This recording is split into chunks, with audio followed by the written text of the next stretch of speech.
മാളയിൽ മാനസികാസ്വാസ്ഥ്യമുള്ള മകൻ അമ്മയെ കുത്തിക്കൊലപ്പെടുത്തി. മാള പട്ടാളപ്പടയിൽ വലിയകത്ത് ഷാജഹാന്റെ ഭാര്യ 53 വയസ്സുള്ള ഷൈലജയാണ് മരണപ്പെട്ടത്. ഇന്ന് രാവിലെ 9 മണിയോടെയാണ് നാടിനെ നടുക്കിയ സംഭവം. അമ്മയും മകനും അടുക്കളയിൽ വച്ചുണ്ടായ വഴക്കിനിടയിൽ മകൻ ഹാദിൽ കത്തിയെടുത്ത് ഷൈലജയുടെ കഴുത്തിലും പുറത്തും കുത്തുകയായിരുന്നു. ഗുരുതരമായി പരിക്കേറ്റ ഷൈലജയെ ഉടനെ ഇളയ മകൻ ഹബീബും അയൽവാസികളും ചേർന്ന് മാളയിലെ സ്വകാര്യ ആശുപത്രിയിൽ എത്തിച്ചുവെങ്കിലും മരണം സംഭവിക്കുകയായിരുന്നു.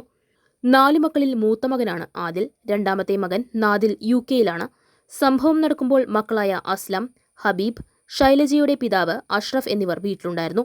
പോലീസ് എത്തിയപ്പോൾ ഹാദിൽ ബൈക്കിൽ രക്ഷപ്പെടാൻ നോക്കിയിരുന്നു. പോലീസ് തടഞ്ഞു നിർത്തിയാണ് കസ്റ്റഡിയിലെടുത്തത്. ഭർത്താവ് ഷാജഹാൻ 10 വർഷം മുമ്പ് മരിച്ചിരുന്നു.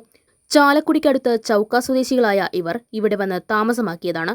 സംഭവമറിഞ്ഞ Irinjalakuda DYSP MC Kunjumoyinkutty, Mala SHO Sunil Pulikkan, Mala sub inspector CK Suresh എന്നിവരുടെ നേതൃത്വത്തിലുള്ള പോലീസ് സംഘം സ്ഥലത്തെത്തി മേൽനടപടികൾ സ്വീകരിച്ചു.